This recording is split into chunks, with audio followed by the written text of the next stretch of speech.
We're here this morning to announce dramatic action to support our nation's farmers, ranchers, and growers as we work to safely reopen America, and it's happening very fast, much faster and with much better numbers than anybody would have thought.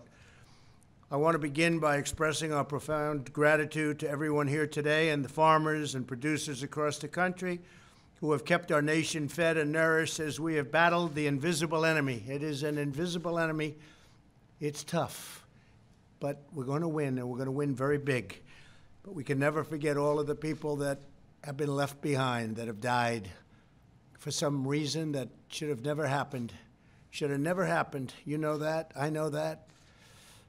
And the people that caused the problem, they know that too. It's too bad. You remind us once again that the American farmer is the backbone of our country, and they're really a great friend of mine, and I appreciate all the support, and I know they appreciate our support. We're glad to be joined by Secretary Sonny Perdue along with Ivanka, who has been working closely with Sonny to deliver this vital assistance for farmers and needy families. I'm also grateful to the president of the American Farm Bureau Federation, Zippy Duval. Thank you very much. Thank you, and thank you, Zippy, thank you. The president of the National Cattlemen's Beef Association, Marty Smith. Marty, thank you, Marty. And several of our great agricultural producers. Nice to meet all of you. It's really good to meet you. Zippy, you doing okay? You got my condolences, I hope, right? Yes, okay. Zippy was married to a great woman. And for purposes of the record, you still are, you always will be, right? She was a great person. Yeah, no, she was a great person. From day one, my administration has been determined to protect our nation's incredible farmers. We enacted historic tax cuts and helped family farms stay in the family. What we did is we passed, as you know, in the tax cuts, the death tax, the inheritance tax. Small farms and ranchers and even businesses, you don't have to pay it. It's a big deal. Instead of losing your farm, you keep your farm. I think that was a big deal. What do you think? Maybe your farm is so big it doesn't qualify. No, but we eliminated that horrible death tax, and most of the kids, many of the kids lost the farm. They go borrow and to pay the tax, and then they ended up losing the farms, right? You don't have to pay that tax anymore. I think that's one of the reasons the farmers like me, I guess, but hopefully that's not the only reason. We eliminated crushing Washington regulations, kept our promise on ethanol, and replaced and negotiated our badly broken trade deals to finally give you a fair and level playing field. When China unfairly targeted our farmers, we provided $28 million in direct assistance, and it came from China, not from our government. And, you know, that happened, and they paid for it. We didn't pay. You know, they have this misconception. They like to say this as much as possible. China devalued their currency in order to pay it. We didn't pay it. And what we did is we helped. I went to Sonny. We had $12 billion 2 years ago. We had $16 billion last year. And this year you'll be hearing about what we're doing because it's very substantial.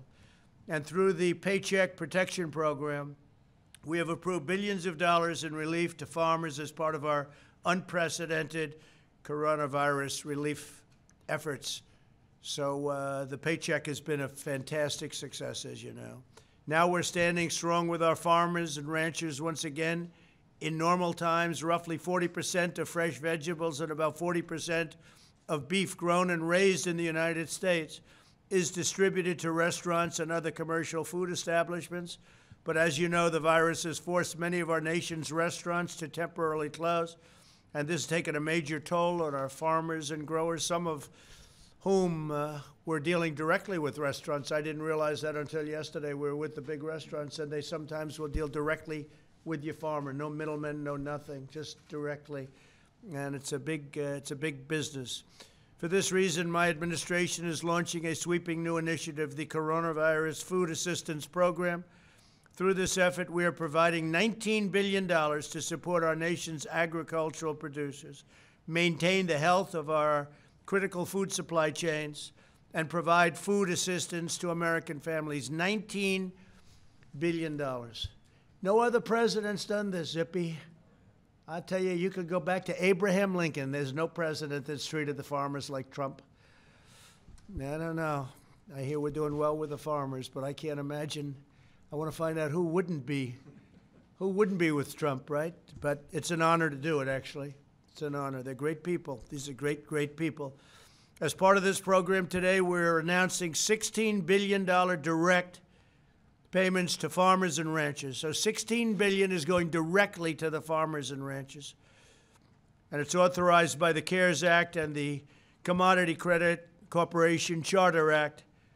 We fought hard for this. These payments will compensate farmers for losses related to the global pandemic caused by China. We'll be providing billions of dollars for corn, cotton, soybean, and specialty crop farmers, cattle ranchers, just about every category. I think we have almost every category, and if we don't, we're going to add them, all right? If we left something out, but we have a lot of territory. Dairy producers, pork producers, and more. I read yesterday where we take some cattle in from other countries because we have trade deals. I think you should look at terminating those deals, all right? We have trade deals where we actually take in cattle, and we have a lot of cattle in this country, and I think you should look at the possibility of terminating those trade deals. Now, if a country's been a great country and a great ally and a great friend, it's, you know, you have to do that. But there are some countries that are sending us cattle for many years, and I think we should look at terminating. We're very self-sufficient, and we're becoming more and more self-sufficient, probably one of the reasons I got elected. Sign-ups will begin on May 26th through your local Farm Service Agency offices. You got to go sign up to pick it up, to get the money, and we'll start issuing payments within 1 week of receiving your application. So that's a lot of money. You're talking about a total of $16 billion plus $3 billion. And, you know, we bought last week, and it's already in distribution, $3 billion worth of product for the food lines. And it's, is this already in distribution? I see that they're handing it out. I see where they couldn't get food. They're having a hard time. And we have these incredible ranchers and farmers that have so much food. And I said, let's spend that money and give it to our farmers, our ranchers, and it's worked out really well. So, and they've already got it in supply. It's already on the lines. I saw them handing it out today, a couple of days ago, actually. It's fantastic how quickly it worked. In addition, this important initiative also includes the new Farmers to Families Food Box program, which Ivanka and Secretary Perdue helped officially launch on Friday. Through this effort, the Department of Agriculture will work with local food distribution companies, and we have a lot of great distribution companies. I've gotten to meet some of them, which have also been hit very hard to purchase $3 billion of food and produce from the American farmer, which I just mentioned, and to deliver to the food banks and charities that serve needy families. Already, we've allocated $1.2 billion to farmers to families, funding through 198 contracts with distribution companies, many of which are small businesses adversely impacted also by this horrible plague. It's a plague.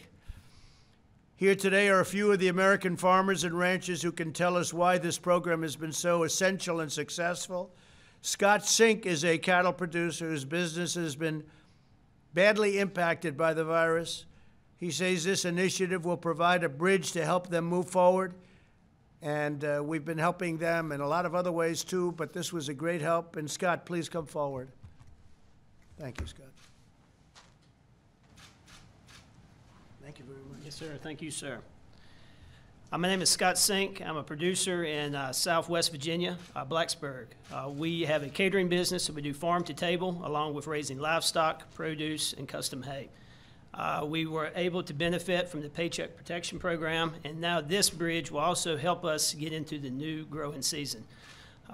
Talking to farmers all across the country, you know, farming is something that's always unexpected. We deal with that. We have to pivot at any time. But with something like this that's impacted the supply chain, producers, as well as consumers, that's why having a program like this is very beneficial to all of us. So we thank y'all for your work. Thank you very much. That's great, Scott.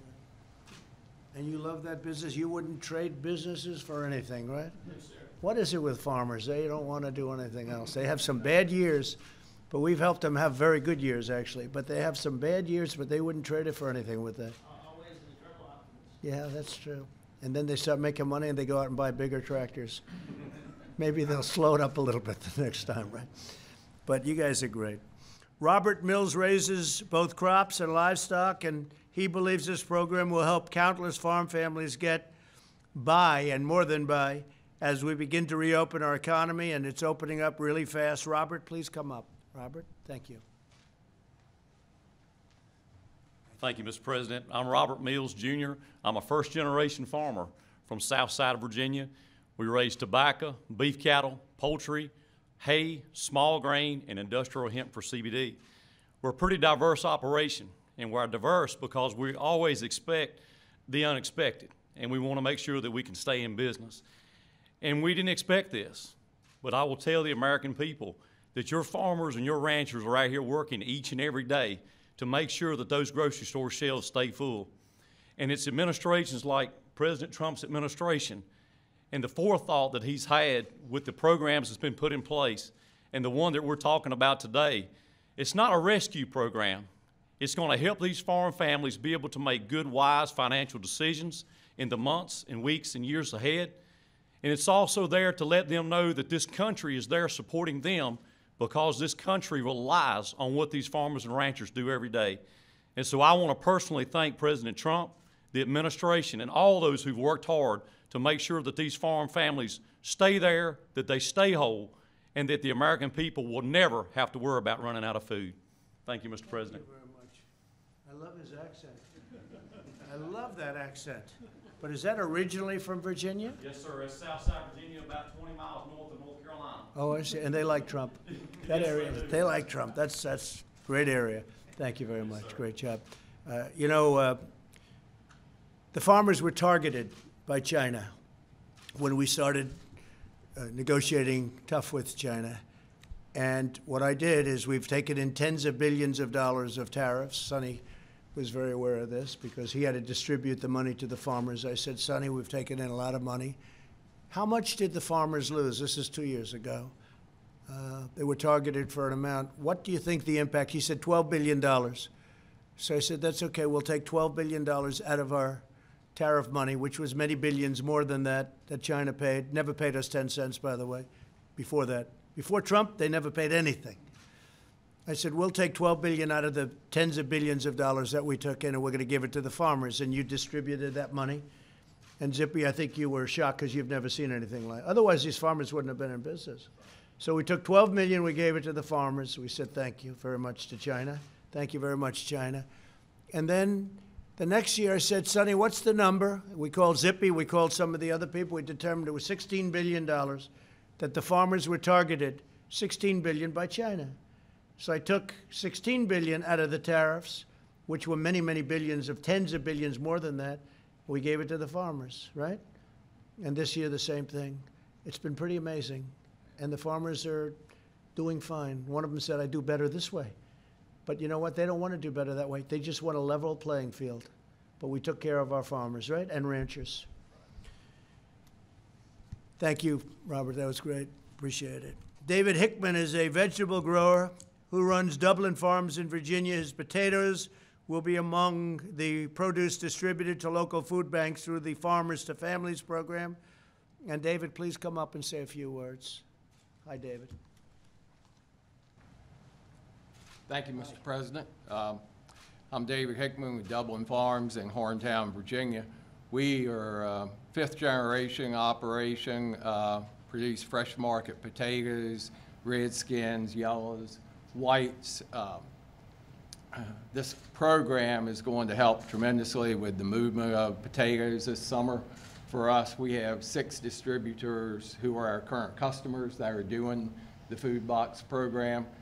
So our potatoes will be in some of these food boxes. We've submitted bids for 5-pound bags to go directly to the food banks of yellow and white potatoes. So certainly going to impact the Virginia potato business. So you have 5-pound bags. What other size bags do you have? We have a packing operation. We pack 5-pound bags, 10-pound bags, 50-pound bags, and then 2,000-pound bags that go to other packers. But a lot of our business goes into the terminal markets also. That's dependent on restaurant business, so we're anxious to see our restaurants get back up Certain sizes of potatoes are used primarily for food service, so it's So is important. potato a big business in Virginia? Regionally, it's a big business in our area called the Eastern Shore. And how does that area compare with Idaho? Oh, we're very, very, very small compared to the Idaho production, but we fit a niche between Florida and North Carolina's spring production before. Is it a very similar product, would you say, or is it different? No, the Idaho potatoes are like the russet, long potato. right. We grow red skin potatoes and round yellow potatoes Could like the you grow Yukon. in Idaho? We type do, but potato we, here? we fill a different market. That's very good. Our potatoes, Just interesting to me, right? yeah, What our do I know potatoes, about potatoes, right? yeah, our potatoes are shipped right from the field to the store. That's great. Where Idaho, they store them through the winter. Wow. And we also grow green beans for fresh market, which is largely dependent on restaurant business. That's good. Also grow corn, And you soybeans love that for the business, poultry. right? Been in it all my life, yes, sir. On my home farm, there's been potatoes planted there since 1887, which is sort of unusual in the country. All different parts of that field has been, farm has been in potatoes. It's a beautiful Sometimes. business, beautiful way to We live. appreciate what you're doing for us. Thank you very much. I Thank you. appreciate it. Great job. Gave me a little education on potatoes. That's interesting. I wonder if the media enjoyed that. I don't think so, but that's okay. I might. Be careful. I might. I'll be there. We're going after Virginia with your crazy governor. We're going after Virginia. They want to take your Second Amendment away. You know that, right? You'll have nobody guarding your potatoes. As each of you demonstrate, a healthy economy is vital to maintaining a healthy society. And by working together, we can restore our economy, shield the vulnerable, care for the needy, deliver world-class health care, and vanquish the virus. And I have to say, the job you do is so powerful and so important. The American farmer is very critical to the success of that mission. And what I'd like to do is, just before I finish, I'd like to ask Zippy to come up and say a couple of words, because he really is at the forefront of so much of what we do. So Zippy Duval, come on up. Well, thank you, Mr. President. I remember four years and several months ago, I won the election to be president of American Farm Bureau, and candidate Trump called me, and he says, I'm going to be a friend to the farmer. And Mr. President, I'm here to tell you today, thank you. You've lived up to those words that you made to me that day. I represent all farmers across the country. I also farm. My son and I'm third generation, my son's fourth generation. We run a 400 cow beef cattle operation, and we grow chickens for Pilgrim Pride, about 1.5 million chickens a year. And the farmers across America are very appreciative, Mr. President, of what you've done. You've stood behind us during the trade war. You stood behind us during all the difficulties we went through. And now with the pandemic, you stood behind us again. And you know, and you've made the comment, we're the only group that comes to the White House without our hand. We don't come with our hands out. That's true. We want that level playing field. We want that trade. We want to be able to make our money from the markets. But we appreciate, when we're going through difficult times, that you stand behind us. This pandemic's made us realize one thing. We live in the land of plenty. But there's a food chain that is just as important to us as our military is. We have to be able to feed our own people. We can't afford to be fed by other countries. That makes us a national security issue, and we know that you realize that. And I think the American people, unfortunately, have had to go to the store and see some empty shelves. And we all now realize how important that chain, that food chain is, and the farmer is that very first link. Without that support, we wouldn't be there to produce that food. Our farmers are still farming. Hashtag still farming. You'll get some great stories. We've touched over 50 million people with that hashtag, talking about what farmers are doing, still farming. But we want to thank you. We want to thank Secretary Perdue for his hard work, and his staff's done an excellent job putting this program together. And we want to thank Congress for thinking about agriculture too, and delivering it to your desk for you to sign. So many thanks for helping the people that feed the American people. And we look forward to continuing to work with you, Mr. Trump. We appreciate it. Thank you very much. Thanks, Zippy. That's true. 4.5 years ago, I called Zippy. Never spoke to him. And he liked me, I liked him, and I don't know. I got good support right from the beginning, but we've come through. we've come through. Absolutely. She's a great woman. Great woman. Thank you very much, Zippy. So just to conclude, American farmers, ranchers, and growers feed, fuel, and sustain our nation. They're proud defenders of the American way of life, and I'm proud to stand right by their side in this hour of need. And the food chains are now back to almost working perfectly again. They had some interruptions, which you knew about, and we were able to take a very bold action. You saw that. And that action caused them to do what they had to do. And they're in good shape, and very shortly they'll be in absolutely perfect shape. But people were worried about that. The action we took was a very important action, Larry Kudlow, wasn't it? We did a good job. Now I'd like to ask Secretary Perdue to say a few words, followed by Ivanka and Marty Smith, if I could. Okay, please. Please. Mr. President, I remember very clearly you calling me just a few weeks ago when you read about the effects of the pandemic on American agriculture. And once again, you directed me, Sonny, we're going to have to help our farmers. Bring me a program. What's it going to take? I want you to use all the available resources at your disposal, just as you've done before when China retaliated against our farmers there. I don't know how, Mr. President, but you instinctively know that American agriculture, farmers and ranchers have been the bedrock of our American economy since the founding of our nation, and still are, and been talked about the food supply chain. You know that instinctively, but I want to tell you, I've never in my lifetime seen another president recognize that value among the folks standing here, and they're representing farmers and ranchers all across the country. So we're very appreciative at USDA that we don't have to push the rock up the hill. Usually when it comes to President Trump, the rock's coming down the hill. I have to catch it. So we appreciate that very much, that we don't have to sell you on the value of agriculture. But the program that we're announcing today will be a benefit. The $16 million of direct payments to farmers of all sizes and all production there will be very helpful, a real lifeline.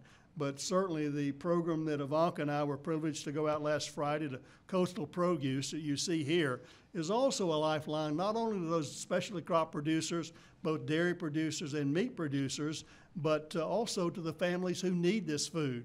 You can see this is high quality food here that's being distributed all across the country to our food banks, and really a lifeline for them as well.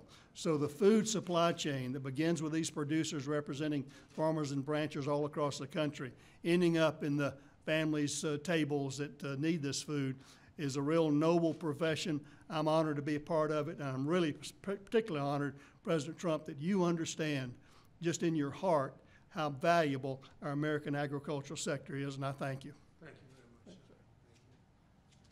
sir. Thank you, Secretary. This is an incredibly exciting day as this very large relief package is announced. And you can hear today, and you can hear through the course of the campaign in the last 3 years, the special place all of you have in the heart of this president. Farmers and ranchers feed America, and that's never been more true than we've all realized over the course of the last several months. In addition to the much-needed relief, the $16 billion that will go to farmers and ranchers to help support them through this difficult time. This Farmers to Family Food Box program is just an amazing initiative. As the Secretary mentioned, the President saw that there were those in need, those vulnerable, long lines at food banks trying to get food, and yet there was this unbelievable, beautiful American fresh produce that was going to waste. So thinking about that supply chain and ensuring with $3 billion that those who are vulnerable, that those who are in need get access to boxes like these, 20 to 25 pounds of meat, milk, all forms of dairy, and of course great fresh produce is incredibly virtuous. It's a great cycle. It helps the small distributors, it helps the small farmers who were prioritized in the bids, and of course it helps those in need. So we're very excited about this program. These boxes themselves will also be going to a mission here in D.C., along with several others that we have at the White House. And we hope that these boxes will play a big role in feeding those who need it across the country. So thank you, and thank you, Secretary, for the hard work of your team in standing up this program so rapidly. We think that it will be extraordinarily successful for our small farmers and of course, those in need. So thank you. Thank you. Okay, Marty.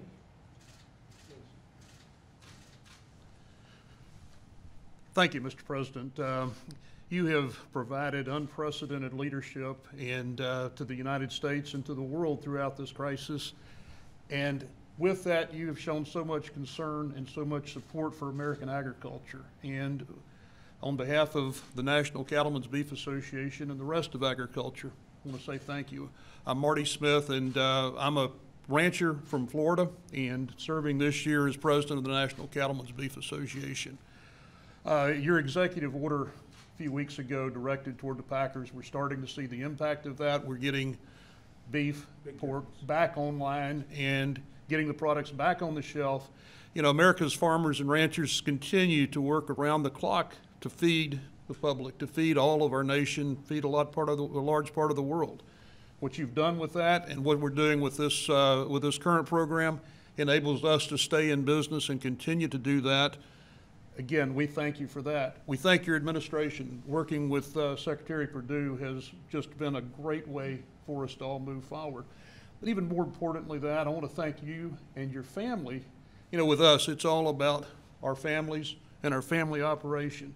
Your family is just as dedicated to this, and Ivanka, we thank you for the support you've shown to us. It's just, it's so meaningful, and together we get through this and we do beat this, and we keep the highest quality, safest, most sustainable protein sources on the plate of Americans all through this, and we thank you. Thank you very much.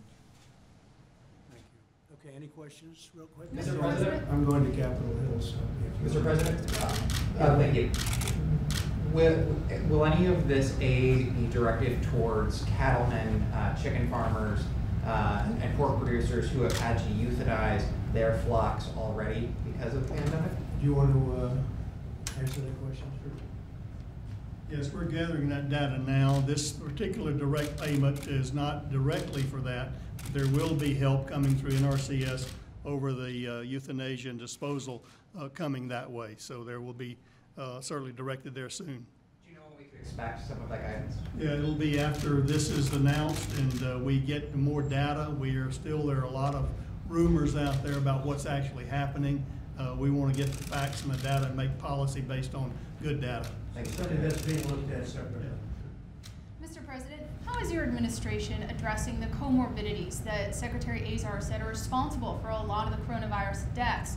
Obesity, hypertension, diabetes, obviously very closely connected to our food supply. Well, I think we just want people in this country to be healthy. How does every country address it? We want our people to be healthy. We want them to be happy, and we want them to have all of the benefits that you can have, including great health care. The Republican Party has been very strong on health care, as you know, and that includes pre-existing conditions. And we have done a terrific job on health care. Then we got hit by a plague like nobody's ever seen before, outside of maybe 1917. And I think we've done an incredible job in producing ventilators and producing testing right now.